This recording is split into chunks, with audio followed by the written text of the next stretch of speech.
Allez, votre invité à présent dans la grande interview en direct sur Boursorama, c'est Philippe Berthet-Rotière, le président, le PDG de GTT. Bonjour. Bonjour David. Très heureux de vous avoir ici sur ce plateau, en direct sur Boursorama. On va parler évidemment de ce que vous faites, de ce parcours boursier incroyable, de ce bon momentum pour l'entreprise. Mais je lisais une de vos tribunes, enfin je crois que c'est une interview que vous avez donnée à la tribune pour être précis. Vous dites le gaz est le meilleur ami du renouvelable.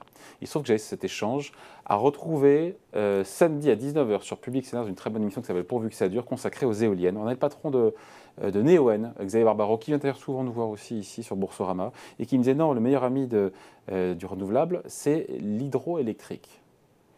Voilà. Vous en pensez quoi? Qu'est-ce que ça appelle? Quel point de vue? Parce qu'effectivement, on dit souvent que le gaz, c'est une très bonne énergie d'appoint pour pallier l'intermittence, la permittence de l'éolien qui fonctionne à plein 25 à 30% de ses capacités par jour. Et donc voilà, on dit souvent je lui disais que le gaz, c'est une des solutions pour pallier à cette intermittence. Il dit non, il n'y a pas que ça, il y a aussi l'hydroélectrique. Alors, Les deux ont il raison. faut pallier l'intermittence. En tous les cas, en France, on a de l'hydroélectrique.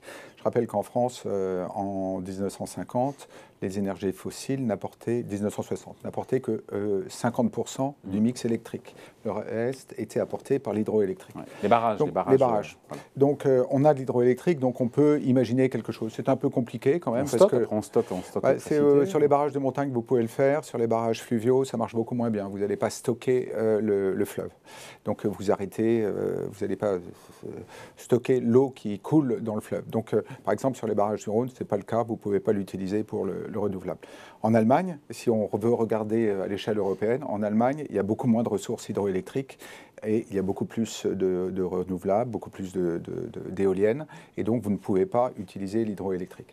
Donc si vous regardez globalement le problème, parce que en fait, avec l'interconnexion, il faut pouvoir le regarder au moins à l'échelle de l'Europe de l'Ouest, l'hydroélectrique n'est qu'une petite réponse, et une réponse quand même assez compliquée.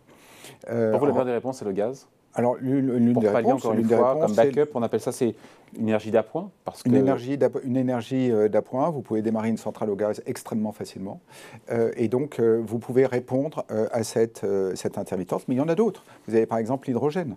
Vous pouvez convertir votre électricité en hydrogène avec des électrolyseurs et stocker cet hydrogène et l'utiliser. C'est un coût parce que c'est une installation. Ouais. Enfin, et ça double le coût de l'électricité. Ça double à peu près le coût de l'électricité renouvelable. Voilà. Mais passant de 50 à 100 MWh. 100 euros MWh. Voilà. Bon. Alors pourquoi on parle du gaz? Parce qu'il se trouve que le gaz, vous connaissez, puisqu'il faut expliquer votre métier. C'est un peu une boîte noire, pardon, pour celles et ceux qui ne vous connaissent pas. C'est un gros acteur, encore une fois, du marché, 4 milliards d'euros de market cap.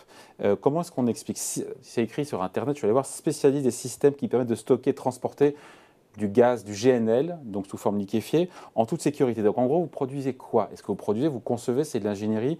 Ce sont parce que pour stocker et pour transporter ce GNL à moins 163 degrés, très, très froid. Il faut des caissons, des réservoirs spéciaux que vous concevez. C'est ça votre métier qu'on comprend? Voilà, on conçoit. Alors on conçoit ces bateaux et dans ces bateaux, ces réservoirs. On appelle des méthaniers. Qu'on appelle des méthaniers. Ces réservoirs sont des superbes bouteilles thermos qui permettent de conserver le liquide à cette température extrêmement froide, sans apport de froid, pendant toute la durée du voyage, qui peut durer 2, 3, 4 semaines. Donc vous avez sur ces gros bateaux, vous ne fabriquez pas ces bateaux, vous ne fabriquez rien d'ailleurs. On ne fabrique rien, on a développé la technologie, on a déposé des brevets, donc c'est vraiment une entreprise de technologie, on ne cesse de l'améliorer. GTT, c'est de la tech? C'est de la tech, c'est une tech, c'est vraiment une tech. Et d'ailleurs, si vous voulez, la France est un pays de tech. La France a d'excellents ingénieurs. La France a des systèmes d'innovation qui sont remarquables. Et donc, il est très intéressant de faire de la tech en France, à la fois pour ces systèmes d'incitation et à la fois, étant donné la qualité des ingénieurs en France. Donc, bon, voilà, on est dans un petit coin de bonheur dans ce pays. Vous équipez quasiment tous les méthaniers, aujourd'hui, tous les bateaux, tous ces gros bateaux qui transportent du GNL, c'est vous? Oui, depuis plusieurs années, tous les bateaux, chaque année, choisissent nos technologies, tous les armateurs choisissent nos technologies. Mais en Chine, aux États-Unis, aux États-Unis, en Corée, au Japon, voilà, partout dans le monde. Qui sont vos clients? Ce sont les chantiers? C'est les chantiers navals. Ouais. C'est les chantiers navals. Derrière, vous avez les armateurs qui sont convaincus, qui connaissent très bien nos systèmes. Et derrière les armateurs, vous avez les affréteurs qui sont les grandes sociétés de chez Enel, les Shell, les Total, les BP, voilà, qui nous connaissent aussi très bien et qui apprécient notre qualité et la sécurité de nos systèmes. Je me dis que quelque part, je réfléchis à voix haute, mais c'est pas tout bénef pour vous, la crise, quelque part, pardon, par certains aspects, la crise et la guerre en Ukraine, parce que s'il y a moins de gaz russe, ça veut dire plus de GNL. On voit bien que les Américains sont engouffrés dans la brèche en nous proposant du gaz de schiste. C'est pas bon, c'est bon pour vous, quelque part. Pardon de faire ce raccourci. Hein, mais, Alors,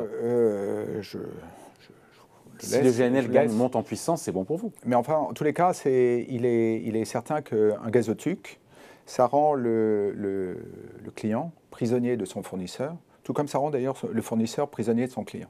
Donc ils sont dans une relation bilatérale. L'Europe avec la Russie. L'Europe, oui, l'Europe, l'Allemagne, on va dire. L'Allemagne, oui. L'Allemagne ou l'Europe de l'Est avec la Russie, on le voit bien. C'est comme le banquier avec son client, on ne sait plus qui tient l'autre. Voilà, alors le banquier, il peut y en avoir plusieurs. Vous pouvez aller voir d'autres banquiers. Là, quand il y a un tuyau physique et quand il n'y a pas de terminaux flottants, de terminaux pour recevoir du GNL, ces bateaux, ces méthaniers pour vous apporter du GNL, comme c'est le cas en Allemagne, vous êtes complètement prisonnier de votre fournisseur. Bon, alors on ne va pas revenir sur la dimension géopolitique, le pari, la confiance. Mais la montée en puissance, vous êtes d'accord, du GNL, c'est bon pour vous? Alors, oui, puisqu'on fait tous les bateaux. Maintenant, je peux, si vous voulez que je vous parle de côté négatif, je peux vous en parler en toute transparence, pour nous aussi, parce on faisait beaucoup de choses en Russie. Oui, vous avez alerté fin avril sur l'impact de la crise ukrainienne sur vos objectifs annuels, sans pouvoir la quantifier, en disant attention. Et expliquez-nous comment vous êtes impacté concrètement d'ailleurs aujourd'hui. Alors la Russie avait de grands projets d'exportation de GNL et donc on devait fournir des structures remarquables pour stocker ce GNL dans l'eau, dans l'océan Arctique. On devait fournir des méthaniers arctiques qui brisent la glace, des méthaniers brise-glace. Voilà, on devait fournir un certain nombre d'objets flottants très, très spéciaux pour la Russie. Et aujourd'hui, on n'est pas sous sanction. Non, on n'est pas sous sanction. Ce domaine-là n'est pas sous sanction. Maintenant, il peut y avoir des sanctions. Donc rien n'est à l'arrêt. Qu'est-ce qui se passe? Rien n'est à l'arrêt, ça continue. Ça continue, mais on a averti les marchés qu'il y avait une part substantielle de notre chiffre d'affaires, qui est 20% de notre carnet de commandes, et je dirais que cette année, ça peut être de l'ordre de 10%, mais enfin, chaque jour qui passe est un jour de gagné, en quelque sorte. Donc il y a 10% du carnet de commandes qui est en risque si de nouvelles sanctions plus dures venaient frapper, encore une fois, les hydrocarbures russes. Absolument. D'accord, ok, au moins les choses sont claires. Je regardais votre chiffre d'affaires, parce qu'en même temps, c'est assez contradictoire. 2021, c'est la meilleure année de l'histoire de GTT en matière de prise de commandes, 68 commandes de méthaniers en 2021. Et en même temps, en 2021, le chiffre d'affaires a baissé de 21%, parce qu'il y a un gros décalage évidemment entre la prise de commande et la livraison. C'est pas plus compliqué que ça. Voilà. Donc on retient quoi de 2021? C'est un chiffre d'affaires qui a baissé de 21%. C'est une année exceptionnelle. Un résultat net qui a baissé de 32%. On a pris énormément de commandes. On retient les prises de commandes. On retient les prises de commandes. Certains vous diront, mais le résultat net qui a baissé de 32%, moi je m'en souviens. Oui, mais je crois que ceux qui connaissent ce titre, d'abord voient que c'est une très belle société. C'est des technologies uniques. C'est une position sur le marché exceptionnelle. Bon, alors il y a des hauts et des bas, mais on a une relation avec nos actionnaires très forte, avec un dividende très élevé, constant. On n'a jamais déçu. Combien en rendement on verra au moins 80% de notre résultat net en dividende, c'est extrêmement élevé, 85% sur 2021. Bon, alors selon les cours, le rendement est entre 3 et 5%. L'année dernière, il a même pu monter à 6%. Vous avez un carnet de commande de 800 millions d'euros, je parle sous votre contrôle, Philippe Berthet-Rotière, qui vous offre une visibilité jusqu'en 2025. Oui. Même 2026, on va dire. 2026 se remplit bien. Il y a 10% qui sont potentiellement aussi... Voilà. Bon, on aimerait tout ça avoir de la visibilité sur 4 ans quand même. C'est bien, ça permet de... C'est qui les concurrents? Attendez, parce qu'on parle de vous là, mais on est leader dans le monde sur cette ingénierie ou on est complètement leader sur cette ingénierie. Il y a une autre technologie qui a été développée en Norvège, mais qui n'est plus choisie aujourd'hui, qui existe toujours, mais qui n'est plus choisie. Parce qu'elle est plus chère. Le bateau est beaucoup plus cher, enfin 20% plus cher, mais sur le prix d'un bateau, c'est énorme. Et elle est moins performante, c'est-à-dire qu'elle garde moins facilement le liquide aussi froid que nous ne le faisons. Et donc, quelque part, je vais être encore m'auto-flageller, si vous le voulez bien, mais être moins cher et meilleur, il n'est pas totalement étonnant qu'on finisse par avoir 100% du marché. Bon. En chiffre d'affaires, c'est combien à peu près en année pleine? Le chiffre d'affaires, c'est 400 millions. 400 millions d'euros de chiffre d'affaires, Ouais. avec combien de salariés dans le monde? La société GTT, c'est 400 salariés dans le monde. Ah ouais, quand même. Ouais. Donc c'est que des ingénieurs. C'est Oui, que des ingénieurs. pas de site de production, puisque ce sont les chantiers Pas de site navals. de production. un peu partout. Alors, il y a quelques autres métiers qu'ingénieurs, mais c'est essentiellement des ingénieurs. Ouais. Bon. La dynamique commerciale, juste parce que j'ai posé la question hier au patron de Roche-Beaubois et je la pose à tout le monde. Depuis le début d'année, vous voyez quoi? Parce qu'on parle de ralentissement partout et de l'activité économique. Est-ce que, au-delà, encore une fois, de la LED, l'épée Damoclès sur ce qui se passe pour vous sur 10% de vos contrats sur l'année, comment ça se passe globalement? Donc, clairement, il y a un certain nombre de facteurs qui nous soutiennent. Il y a la volonté de beaucoup de pays de faire reculer le charbon. Et pour ça, de remplacer le charbon par une énergie plus propre. Ah ben, le gaz, c'est mieux que le charbon, c'est sûr. Le gaz, c'est mieux que le charbon. Oui. Le charbon, il ne faut pas oublier dans le monde aujourd'hui, je sais plus quel pourcentage. C'est la première énergie. C'est la première énergie dans le monde. C'est la première énergie dans le monde. Juste un chiffre, 84% de l'énergie primaire dans le monde, c'est de l'énergie fossile. Ouais. Donc il faut absolument faire quelque chose. Combien de charbon là-dessus? Dont 33% de charbon. Ouais. Donc il faut absolument faire reculer ça et faire reculer le charbon d'abord parce que c'est la chose la plus sale qui soit et c'est la chose qui émet le plus de CO2. Et si vous passez du charbon au gaz, vous avez fait un gain énorme, vous avez supprimé les oxydes de soufre, vous avez supprimé les oxydes d'azote, vous avez supprimé les particules fines et vous avez réduit le CO2 de 25%. Donc vous avez fait un progrès considérable. Vous imaginez, vous arrêtez le charbon dans le monde et vous passez au gaz, vous avez réduit vos émissions de CO2 de l'ordre de 7%. C'est énorme. Et ça, c'est possible. C'est possible. Vous avez les réserves de gaz, bon, il y a des investissements, des infrastructures, mais c'est quelque chose de possible. C'est un fruit accessible. Bon. J'ai lu que vous étiez présent également sur l'hydrogène. Oui. Vous préparez l'avenir. On prépare l'avenir. Bon, on connaît bien le gaz. On vit avec le gaz. L'hydrogène est un gaz qui peut se liquéfier d'ailleurs. C'est beaucoup plus compliqué parce que c'est beaucoup plus froid, moins 250 degrés. Mais on regarde déjà comment on peut le transporter par bateau en hydrogénier. On fait des méthaniers, on pourra faire des hydrogéniers de façon à supprimer l'hydrogène actuel, qui est un hydrogène extrêmement sale. Oui. On a l'impression, quand on l'utilise, que c'est très bien, ça produit de l'eau sous la voiture, c'est parfait. Mais en fait, la production de l'hydrogène actuelle génère énormément de CO2. Pour une tonne d'hydrogène, vous avez 8 tonnes de CO2. D'ailleurs ? Parce que vous prenez la molécule de méthane, CH4, et vous la cassé avec de la vapeur, c'est le vaporéformage, et donc vous libérez du C, qui vient du CO2 avec l'oxygène, voilà, pour gagner l'atome d'hydrogène, voilà, le H. Voilà, tout simplement. Et donc vous libérez énormément, alors d'abord vous avez besoin de beaucoup d'énergie, et puis vous libérez beaucoup de carbone.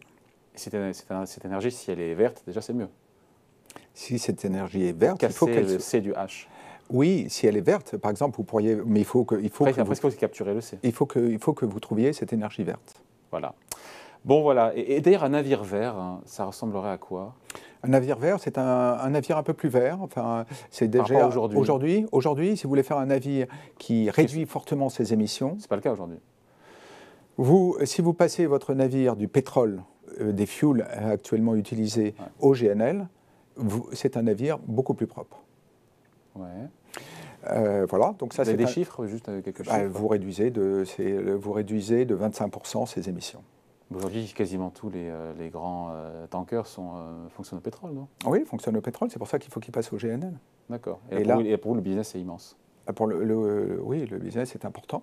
Les porte-conteneurs passent au GNL, les paquebots passent au GNL, ça a énormément d'importance parce qu'ils viennent dans le cœur des villes. Si vous voulez, Marseille. On les transforme en GNL ou ils passent au GNL? Non, c'est même les nouveaux bateaux, c'est plus facile de faire ça sur les nouveaux bateaux. Donc il faut renouveler toutes les flottes, c'est un travail sur des décennies. En tous les cas, l'objectif est pris. L'objectif de l'Organisation mondiale du transport maritime, c'est qu'en 2050, les émissions du monde maritime, pas par bateau, mais l'ensemble du monde maritime ont été divisées par 2. Et donc, il y a des étapes intermédiaires qui sont prises. Donc, les armateurs savent que c'est un chemin dans lequel ils doivent s'engager et que la solution la plus simple, c'est le passage au GNL. D'accord. Juste, parce que je vois que le temps file. Il y a le patron d'Engie, Jean-Pierre Clamadieu, qui passe de temps en temps nous voir. Il doit revenir pour son livre d'ailleurs bientôt, sur la réindustrialisation, que la France pourrait se passer du gaz russe d'ici 3 ou 4 ans. Vous en pensez quoi? Alors la France peut se passer du gaz russe, d'abord parce qu'elle a des terminaux méthaniers qui peuvent recevoir des méthaniers, notamment 3 qui appartiennent à Engie, et puis un 4e qui est à Dunkerque. Donc la France a des infrastructures pour recevoir du GNL et donc pour se passer du gaz russe. Il y a des contrats qui sont passés avec la Russie, dont il est difficile de se défaire, parce que c'est des contrats à long terme. Mais une fois que ces contrats sont expirés, il va être possible de faire venir des bateaux et de remplacer ce gaz russe par du GNL. Donc 3-4 ans sur le calendrier, ça vous semble... Oui, ça me semble tout à fait possible. D'accord, c'est intéressant. Il nous reste quelques minutes pour parler, Philippe Berthet-Rotière, du cours de bourse. Je disais 40% de hausse depuis le début de l'année, alors qu'on a un SBF 120 qui en perd quasiment 15. Qu'est-ce qui plaît, selon vous, aux investisseurs dans ce bon momentum ? La prise de commande forte qui est liée aux éléments dont on a parlé, c'est-à-dire finalement la prise de conscience qu'il faut réduire le charbon, qui est un bon moyen pour le réduire, c'est de passer au GNL, qu'il faut réduire le gaz venant de Russie par gazoduc, et un bon moyen c'est le GNL.